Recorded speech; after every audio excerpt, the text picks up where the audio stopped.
Romanos, capítulo 6, do versículo 1 ao versículo de número 14. Todos encontraram? Assim diz a palavra de Deus. Que diremos, pois? Permaneceremos no pecado para que seja a graça mais abundante? De modo nenhum. Como viveremos ainda no pecado nós, os que para ele morremos? Ou, porventura, ignorais que todos nós fomos batizados em Cristo Jesus, fomos batizados na sua morte? Fomos, pois, sepultados com ele na morte pelo batismo, para que, como Cristo foi ressuscitado dentre os mortos pela glória do Pai, assim também andemos nós em novidade de vida, porque se fomos unidos com ele na semelhança da sua morte, certamente o seremos também na semelhança da sua ressurreição. Sabendo isto, que foi crucificado com ele o nosso velho homem, para que o corpo do pecado seja destruído, e não sirvamos o pecado como escravos. Porquanto quem morreu já está justificado do pecado. Ora, se já morremos com Cristo, cremos que também com ele viveremos, sabedores de que, havendo Cristo ressuscitado dentre os mortos, já não morre, a morte já não tem domínio sobre ele, pois, quanto a ter morrido, de uma vez para sempre morreu para o pecado, mas, quanto a viver, vive para Deus. Assim também vós considerai-vos mortos para o pecado, mas vivos para Deus em Cristo Jesus. Não reine, portanto, o pecado em vosso corpo mortal, de maneira que obedeçais às suas paixões. Nem ofereçais cada um os seus membros do seu corpo ao pecado, como instrumentos de iniquidade, mas oferecei-vos a Deus como ressurretos dentre os mortos, e os vossos membros a Deus como instrumentos de justiça, porque o pecado não terá domínio sobre vós, pois não estáis debaixo da lei, e sim da graça. Vamos orar? Senhor Deus, nós lemos a tua santa e eterna palavra. Te suplicamos, Senhor, nesse momento, fala poderosamente conosco, que possamos ouvir a tua voz, que o teu Espírito Santo opere em nosso coração pela pregação do teu Evangelho. Abre a nossa mente para compreender, abre o nosso coração para que sejamos alimentados por ti, que a tua palavra traga salvação, transformação, mudança de vida, consolo, exortação, arrancando de nós tudo aquilo que não pertence ao Senhor.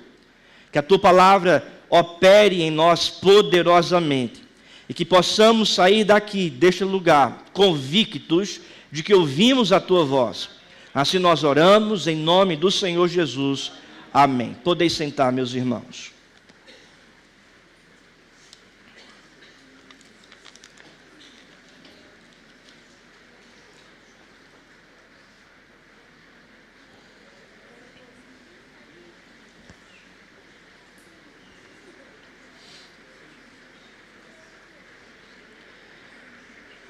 Imagine um prisioneiro que passou anos atrás das grades, em uma cela, que pegou condenação perpétua,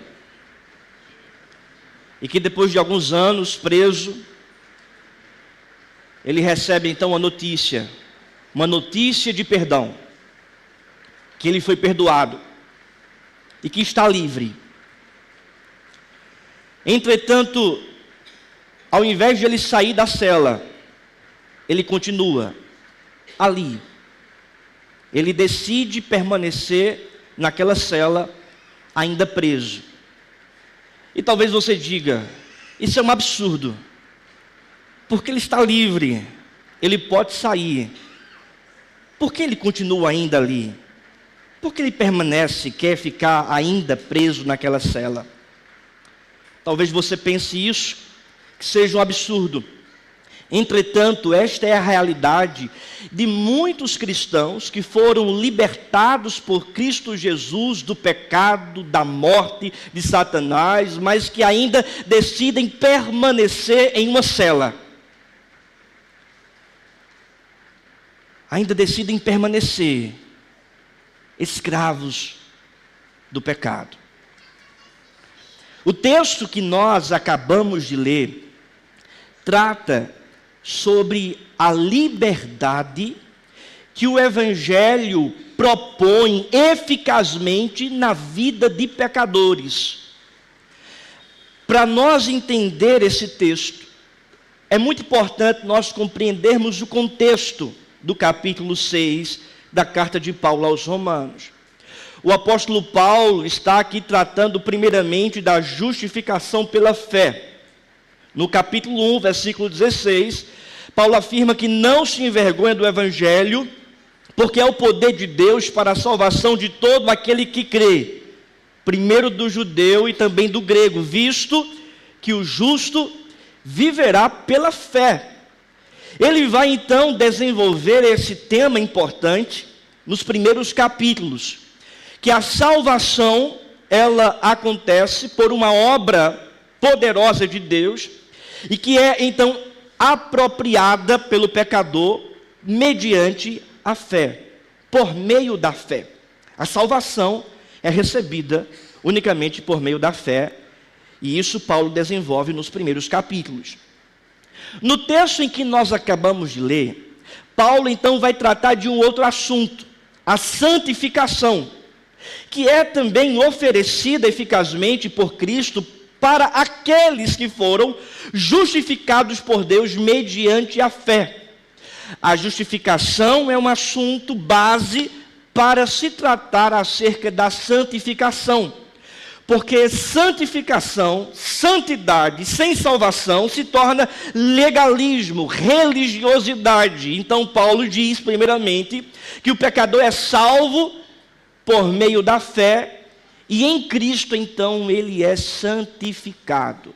Essa salvação, ela acontece não por obras, mas pela graça. É pela fé. A salvação não é um dom do homem. Não é conquistada pelos méritos humanos. Mas a salvação é oferecida de graça. É aplicada eficazmente através de um meio gracioso de Deus, misericordioso de Deus. Ele envia Jesus Cristo para morrer pelo pecado do pecador. Ele é sepultado, ao terceiro dia ressuscita, e aquele que se arrepende e crê em Jesus é então salvo. Isso é uma obra graciosa. A pergunta, portanto, que Paulo responde no capítulo 6, se dá através do seguinte questionamento: se a salvação é pela graça e não pelos méritos humanos, o cristão então pode viver de qualquer jeito? Se é pela graça e não pela santidade, então o pecador pode viver na prática do pecado, já que não depende dele e depende unicamente de Deus? Se a salvação é unicamente por meio da fé, defendida por Paulo, então não é pelas obras, então pode praticar obras malignas, pecaminosas? Esse questionamento é um questionamento levantado por um grupo chamado judaizantes, que tentava subverter a mensagem do apóstolo Paulo, dizendo que a salvação não é pela graça, não é pela fé, mas pelas obras, dizendo que as pessoas deveriam comprar a salvação a partir de uma vida de santidade, de tomar lá da cá, de recompensas, de méritos. E o apóstolo Paulo vai então responder essa pergunta dizendo que não. A salvação é pela graça. E isso não dá respaldo para o cristão que recebeu a salvação pela graça viver de qualquer jeito. Veja a pergunta retórica que Paulo aqui apresenta no versículo 1. Que diremos, pois? Permaneceremos no pecado para que seja a graça mais abundante? Versículo 2, vamos ler juntos? De modo nenhum. Como viveremos ainda no pecado nós os que para ele morremos? Ele responde à pergunta: de modo nenhum. Por quê? Porque nós morremos para o pecado. Porque a salvação que trouxe salvação, trouxe também liberdade do pecado. E ele vai desenvolver essa tese do Cristo ressurreto, que trouxe não apenas salvação, mas santidade. Que por meio da sua graça redimiu o pecador, mas também trouxe nova vida para o pecador. E que essa graça não dá abertura para o pecador viver em pecado, porque essa graça não apenas o salvou, mas salvou o pecador do pecado, livrando o pecador de seus pecados. É sobre a liberdade do pecado, o Cristo que trouxe redenção não apenas da alma, mas da vida de pecado, que o apóstolo Paulo aqui está tratando, e é sobre essa verdade que eu gostaria de tratar nessa noite com a igreja: livres do pecado. E a primeira verdade, meus irmãos, é que somos livres do poder do pecado. Livres do poder do pecado. Versículo de número 2, Paulo faz uma pergunta na parte B: como viveremos ainda no pecado nós, os que para ele morremos? Verso 3: ou porventura ignorais que todos nós que fomos batizados em Cristo Jesus, fomos batizados na sua morte? Fomos, pois, sepultados com ele na morte pelo batismo, para que, como Cristo foi ressuscitado dentre os mortos pela glória do Pai, assim também andemos nós em novidade de vida. Porque se formos unidos com ele na semelhança de sua morte, certamente o seremos também na semelhança da sua ressurreição. Versículo 6, vamos ler juntos? Sabendo isto, que foi crucificado com ele o nosso velho homem, para que o corpo do pecado seja destruído e não sirvamos o pecado como escravos. O apóstolo Paulo, portanto, está dizendo que se nós estamos unidos a Cristo, que se nós estamos pela fé em comunhão com Cristo, nós recebemos então essa nova vida, libertos do pecado, libertos da escravidão do pecado, para viver uma vida santa, uma vida de santidade, uma nova vida dada por Deus, emancipada pelo Espírito, conquistada na cruz pelo sangue remidor do Cordeiro Jesus.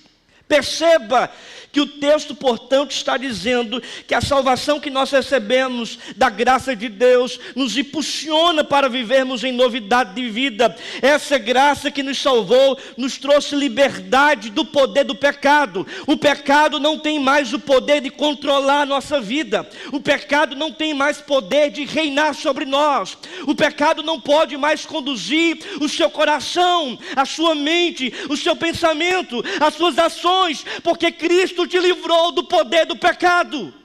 Esta é a realidade apresentada pelo apóstolo Paulo. Porque fomos unidos com ele na semelhança de sua morte, certamente o seremos também na semelhança da sua ressurreição. Porque o pecado foi destruído, para que não sirvamos o pecado como escravos. Veja, nós somos pecadores, nós nascemos em pecado, conforme diz a palavra do Senhor, inclinados a fazer o que é mal, diz o apóstolo Paulo, escrevendo a sua carta aos Efésios.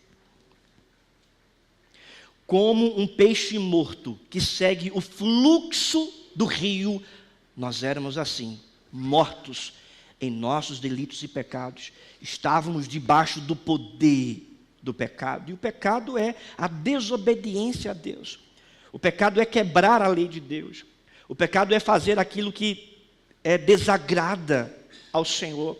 O pecado é desonrar o nome de Deus e não viver a sua vontade. A Bíblia diz que todos nós somos pecadores, inclinados ao pecado, por natureza. Sofríamos o seu poder. Entretanto, a Bíblia também afirma que Jesus Cristo, ele veio a esse mundo não somente para trazer salvação, mas para quebrar o jugo do pecado sobre a nossa vida, a fim de que o seu poder não prevaleça mais, a fim de que ele não reine mais sobre nós, para que a nossa natureza, que é inclinada ao pecado, seja agora redimida e redirecionada para viver em novidade de vida, a vida santa, justa, que é preparada pelo Evangelho para que nós vivamos. Ou seja, livres do poder do pecado, porque em nós agora habita o poder de Cristo. Se estamos unidos a Cristo, Cristo, portanto, reina sobre o nosso coração, a fim de não vivermos mais para nós mesmos, a fim de não vivermos mais para este mundo, a fim de não viver mais para satisfazer a nossa carne, mas viver para satisfazer aquele que vive em nós, Cristo Jesus. Livres do poder do pecado. Por isso, meu irmão, se aproprie do poder de Cristo, da liberdade que Cristo conquistou na cruz, para que você não seja subjugado pela natureza pecaminosa do seu coração, nem subjugado pelo pecado.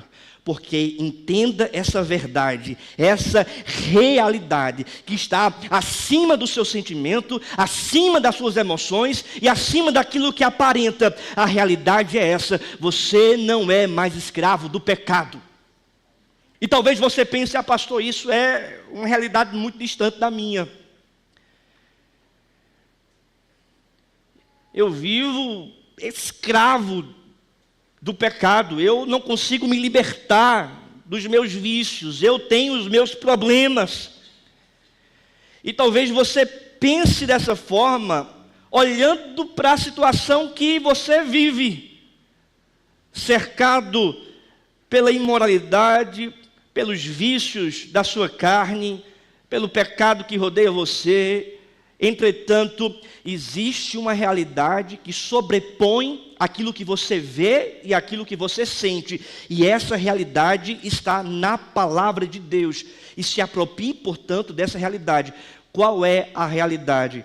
Não sirvamos o pecado como escravos, porque fomos libertos por Cristo do seu poder. Se aproprie dessa realidade. Pregue para o seu coração dizendo: o meu coração não está subjugado pelo pecado, porque Cristo já me libertou. Se você errar, pecar, cair, se levante pela graça de Deus e pregue para o seu próprio coração dizendo: eu estou livre do pecado. Eu posso cair por acidente de percurso, mas quando eu caio eu sei que o sangue de Jesus me levanta, porque eu vivo o Evangelho não pautado no que eu penso, no que eu acho, no que eu sinto, mas pautado na realidade da palavra de Deus. E Ele diz que aquele que se arrepende e crê é liberto do pecado. Viva essa realidade, se aproprie dessa realidade, beba da palavra de Deus, tenha fome da palavra de Deus. Não viva por aquilo que você sente ou pensa, mas viva de acordo com as promessas do Evangelho. Se Ele prometeu, se Ele disse, se Ele falou, isso é uma realidade que você deve viver, uma realidade que você deve se apropriar. Você é livre do poder do pecado. Pregue isso para você. Dê testemunho disso para a sua casa, para outras pessoas. Diga para o seu coração que quem vive agora não é você, mas é Cristo. Lembre-se de quando você estiver inclinado para fazer o que é mal perante os olhos do Senhor, lembre-se: não sou eu mais quem vive, é Cristo que vive em mim.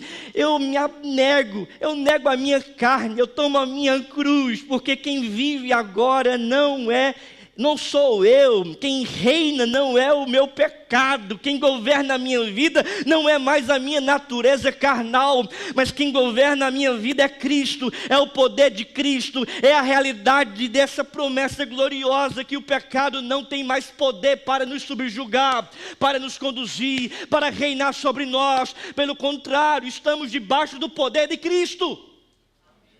Lembre daquela história bem famosa, conhecida, de Santo Agostinho. Santo Agostinho tinha uma vida muito imoral, né? Antes de Cristo. Ele tinha uma vida de imoralidade, se envolvia com prostituição. E a mãe de Agostinho de Hipona orou muito por ele, dobrou muito os joelhos, intercedendo pelo seu filho. Um teólogo tratando sobre esse assunto disse que na história um certo líder da igreja chegou para a mãe de Agostinho dizendo: não é possível você derramar tantas lágrimas e não ter o seu filho transformado, certamente Deus vai transformar a vida dele. E essa mãe orou muito por ele, e ele foi transformado pelo Evangelho. Agostinho teve uma vida impactada por Cristo. Ele mudou de vida.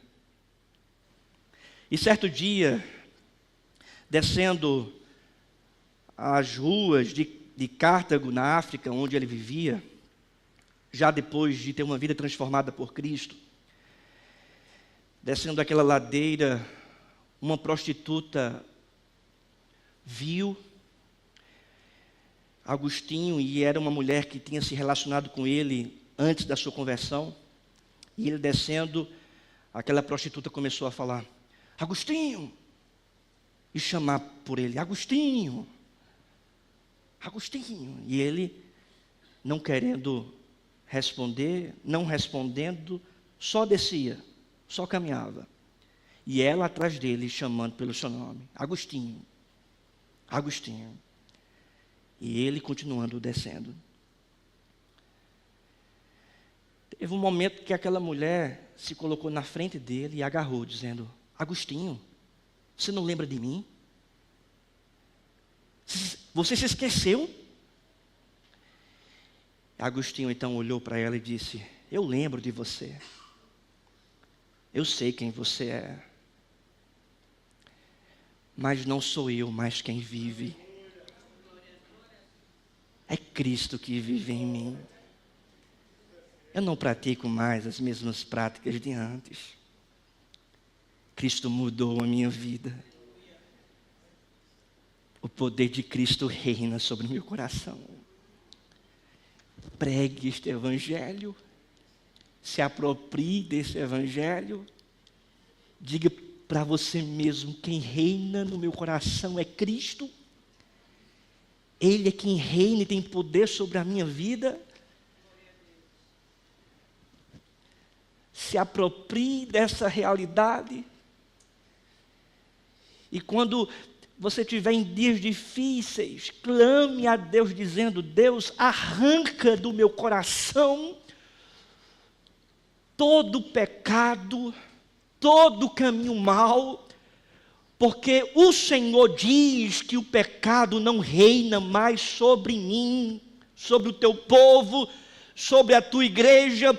E firmado então, Senhor, em tua promessa, traz alívio para as minhas lutas, para que possamos viver em novidade de vida, porque Cristo nos libertou do poder do pecado.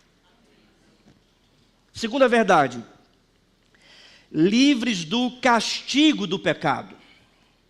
Porque perceba o que diz o texto no versículo 7. Vamos ler todos juntos o versículo 7. Porquanto...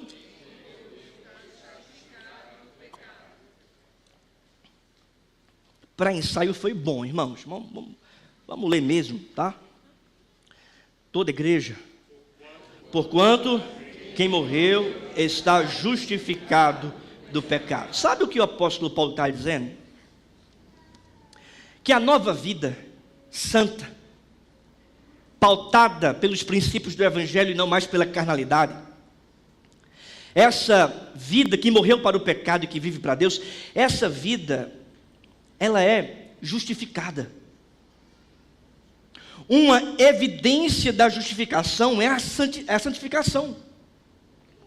Ele explica isso no versículo 7, porquanto quem morreu está justificado do pecado. Ou seja, aquele que tem uma vida morta para o pecado, que morreu para o pecado, que morreu para si, que morreu para as coisas mundanas, é porque foi justificado por Deus. Isso significa que é salvo, que verdadeiramente creu no Senhor Jesus e recebeu a justificação. E o que é a justificação? A justificação, irmãos, é ser o pecador em Cristo declarado justo e não mais condenado. Ou seja, livre do castigo do pecado. Porque o salário do pecado é a morte. Morte significa condenação. Essa morte se revela em 3 instâncias: morte espiritual, morte física e morte eterna. Aqueles, portanto, que não se arrependeram dos seus pecados estão caminhando nessa morte eterna, e um dia serão condenados eternamente em um lago de fogo, porque não se arrependeram, porque não creram, estão sofrendo o castigo do pecado, o salário do pecado. Mas aqueles, portanto, que se arrependeram dos seus pecados e creram verdadeiramente em Jesus, foram justificados. Não serão mais condenados à morte eterna, porque foram justificados, foram declarados justos diante de Deus. Embora nós não fomos justificados pela santidade, mas pela fé, a santidade é um fruto dessa justificação, é uma evidência dessa justificação. Isso também responde o questionamento de muitos: se a salvação é pela graça, eu posso viver de qualquer jeito. Não, porque a evidência da salvação pela graça é uma vida santa, porque aqueles que morreram para o pecado foram de fato justificados. A vida santa, a vida de santidade é uma evidência clara de que um pecador foi de fato justificado por Deus, declarado justo, livre não apenas do poder do pecado nessa vida, mas livre também da consequência do pecado, do castigo do pecado, do salário do pecado, que é a morte. Essa morte não tem poder mais de conduzir a sua eternidade, porque essa morte foi vencida no Calvário. Você foi declarado justo e vai viver eternamente e não morrer. Nós que estávamos debaixo do jugo do pecado e queríamos sofrer o castigo do pecado, que é a morte eterna, em Cristo nós recebemos a justificação para a vida.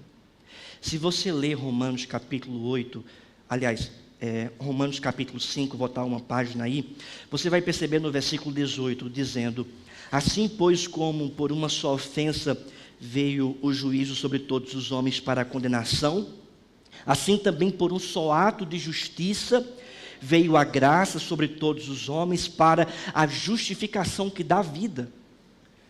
Por uma só ofensa de Adão veio o juízo sobre todos os homens para a condenação, isto é, morte eterna. Estávamos trilhando o caminho de morte eterna. Mas também por um só ato de justiça, o segundo Adão, o ato de Cristo, a sua obediência perfeita, a sua santidade perfeita, a sua morte no Calvário, porque o salário do pecado é a morte, mas então veio o Cordeiro de Deus, Jesus Cristo, para morrer pelos nossos pecados, a sua obra, o seu ato de justiça, satisfazendo a ira de Deus, porque Deus está irado contra o pecado, contra o pecador, e na cruz então Cristo derrama seu sangue para satisfazer a ira de Deus, a justiça de Deus. O pecado, portanto, é lançado sobre os ombros de Cristo, e Ele é morto pelas nossas iniquidades, Ele é crucificado pelas nossas transgressões, Ele é moído pelos nossos pecados, Ele é sepultado, levando toda a condenação do nosso pecado. O castigo que deveria estar sobre nós, esteve sobre Jesus, e na cruz do Calvário, Cristo está recebendo o juízo, a condenação, a ira de Deus em nosso lugar, para nos livrar do castigo, do pecado, da morte eterna, porque Ele morreu por nós. Essa morte eterna, que é o castigo do pecado, o salário do pecado, não tem mais poder, não prevalece mais sobre nós, porque Cristo deu um golpe certeiro na morte. É aquilo que o teólogo John Owen afirma, que na cruz acontece a morte da morte na morte de Cristo. No Calvário acontece a morte da morte na morte de Cristo.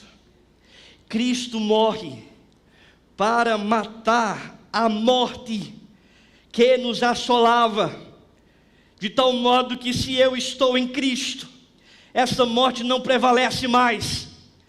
A minha história é pautada agora pela vida.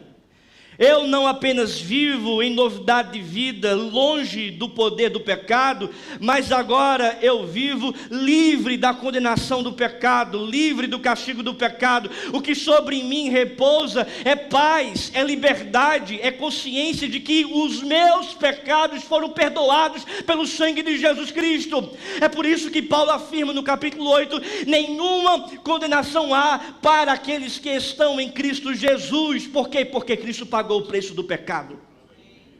Nós não seremos mais castigados. E talvez o mundo se levante para dizer para você: não, você é um pecador e vai ser castigado, você vai ser condenado.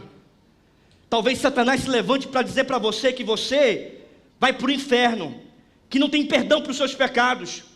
Entretanto, a palavra de Deus diz que há perdão para o mais vil pecador, que aquele que se arrepende e crê em Jesus Cristo foi já lavado e redimido pelo sangue do Cordeiro, e que nenhuma condenação há para aqueles que estão em Cristo Jesus.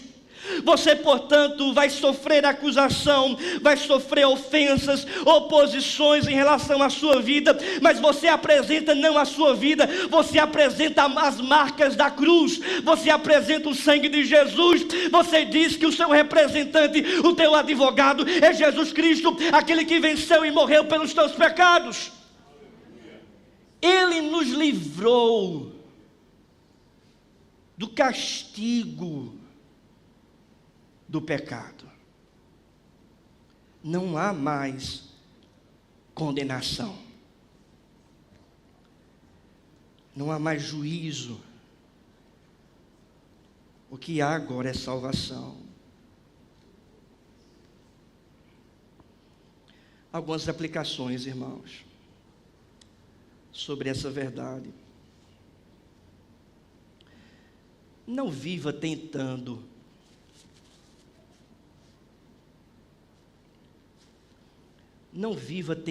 pagar por seus pecados. Você não vai conseguir.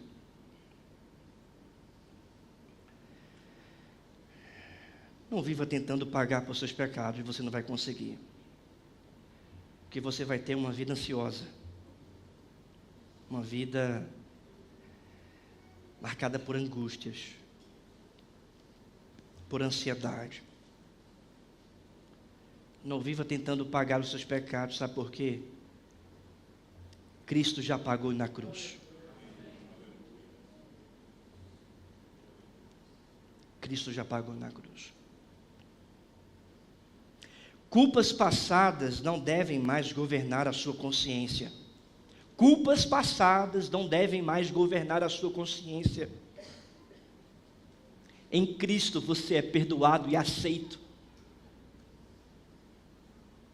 A alegria da salvação nos impulsiona a viver uma vida grata, porque o maior bem de todos você recebeu, a vida eterna. Livres do pecado, livres em primeiro lugar do poder do pecado, livres em segundo lugar do castigo do pecado, e em terceiro, livres da presença do pecado. Porque perceba o que diz o texto a partir do versículo 9, ou melhor, versículo 8. Ora, se já morremos com Cristo, cremos que também com Ele viveremos, sabedores de que, havendo Cristo ressuscitado dentre os mortos, já não morre, a morte já não tem domínio sobre Ele. Veja, se Cristo ressuscitou, já não morre, a morte não tem domínio. Por quê? Porque nós estamos unidos ao Cristo que ressuscitou. A lógica de Paulo, o pensamento de Paulo é o seguinte: Se estamos unidos a Cristo pela fé, então estamos unidos em sua morte, morremos para o pecado, ele morreu pelos nossos pecados, e estamos unidos também em sua ressurreição.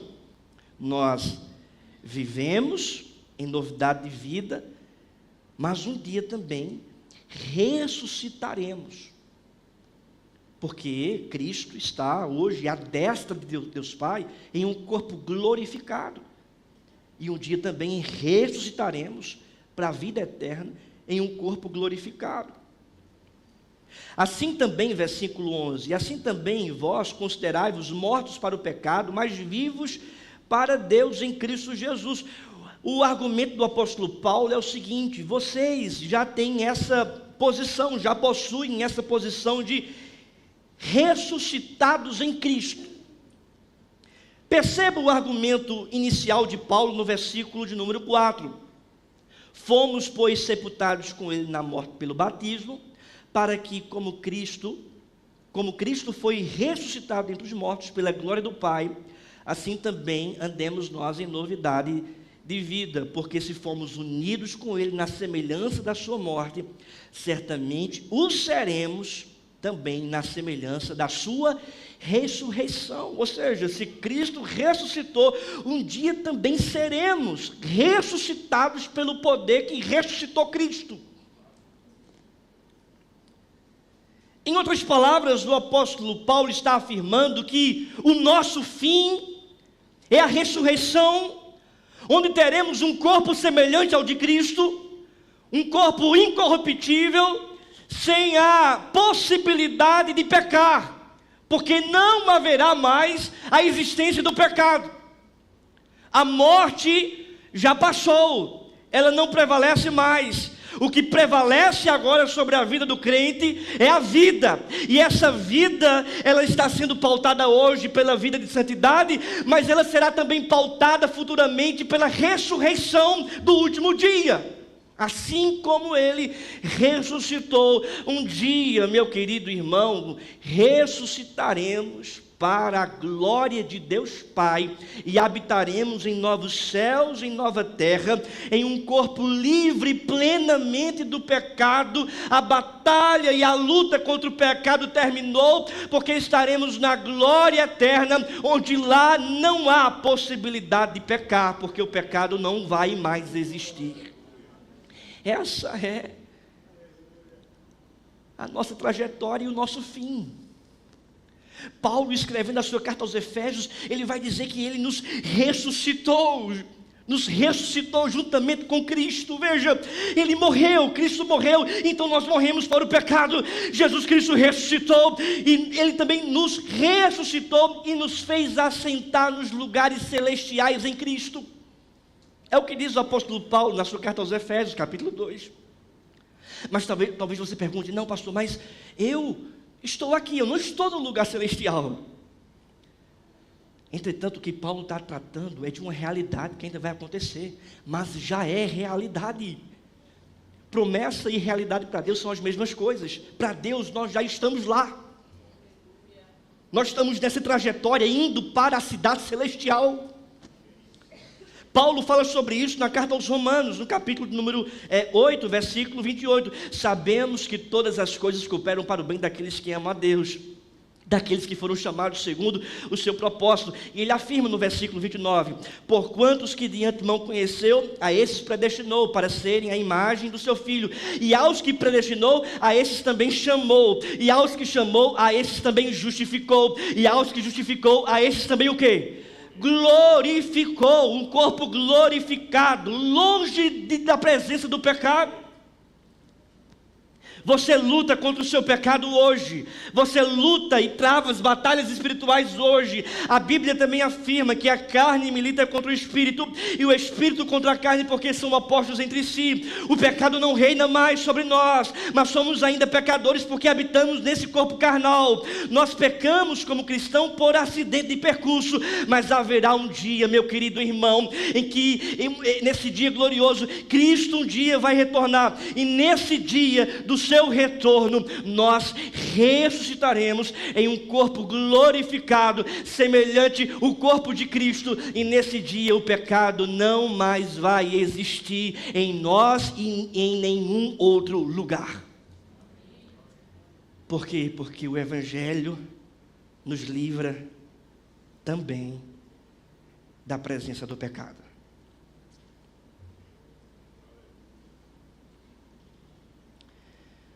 O pecado um dia vai deixar de existir. É o nosso fim. Uma vida totalmente distante do pecado.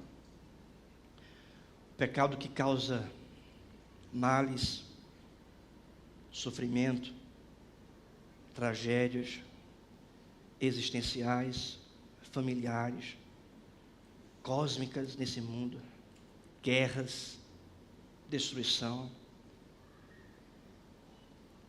Esse pecado está com os dias contados. Um dia a trombeta vai tocar. Cristo vai retornar. Os mortos ressuscitarão primeiro. Os vivos serão arrebatados.